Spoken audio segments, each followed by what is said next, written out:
好，我是浩如，现在来介绍一下我们家的冰箱。因为我们家只有23平，所以我们的冰箱其实也很小巧，装不了什么东西。我们是小家庭，所以呢，你看，打开来可以看到装蛋的地方是放奇异果，它不是有毛的蛋哦，它是奇异果。你看我们家多注重养生呐，因为我们就是会吃水果的。然后呢，很多东西我们都会把它塞在这里面。当然这边没有看到菜呢，是因为我们的菜其实都是当天吃光，所以不会留很多在这边。那譬如说呢，这边呢，我们现在介绍我们这边好了。这边我会冰小孩子的这个发烧药，发烧药就冰在这边。然后还有一些巧克力没有吃完，巧克力一定要冰，不然一下就融化了。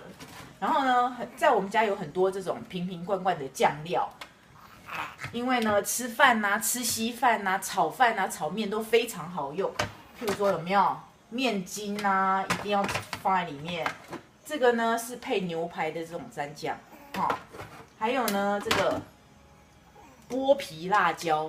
可是我很困惑的是呢，像剥皮辣椒，你吃完这样剩一点，对不对？每次吃剩一点，吃完冰久了之后，你看它会有这种，你也不知道这种东西是什么，是发霉了吗？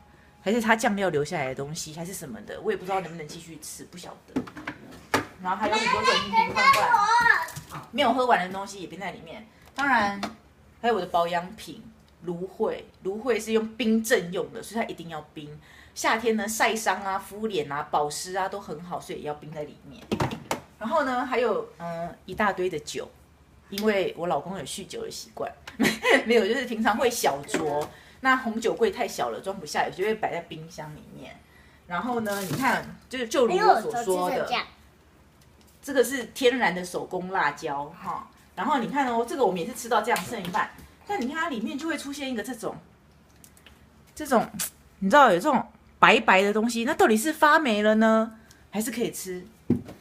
闻起来好像也 OK 啊，所以我也不晓得，反正有冰，大概没什么大问题，我们就会继续吃吧。哦，我儿子把那个巧克力拿走了，然后还有一些水果啊什么的，饮料，因为我个人也不太爱喝水，都是喝饮料。那这下面呢也都会放这个有葱啊、姜啊，只剩下这些，其他我们都很快的吃掉，我们很少留隔夜东西，大概都做很简单的。然后呢，你看上层呢就有我们常常吃的啊，因为只有我跟我老公嘛，2个小孩。我老公就会煎牛排，所以上面的很多肉。然后呢，我们也常常会约朋友或是自己没事呢，我们就去买火锅底回家吃，所以也都会有肉片、涮肉，很方便。涮肉片呢，给小孩子吃呢也非常的简单，要包什么寿司啊、海苔啊，或是用水烫一下配饭吃都很 OK 的。然后还有冰淇淋，然后还有这种家庭必备的水饺，一定要吃的。然后还有一些冷冻用的东西啊，乳酪啊，这是给小孩吃钙质的啊，然后这种野莓打果汁用的啊，什么的这些，我们家就是以方便为主，小家庭不会留太多剩菜剩饭。如果呢有剩菜剩饭的话呢，会用一些小聪明把它做成另外一个料理，简单的带过去，就是这样。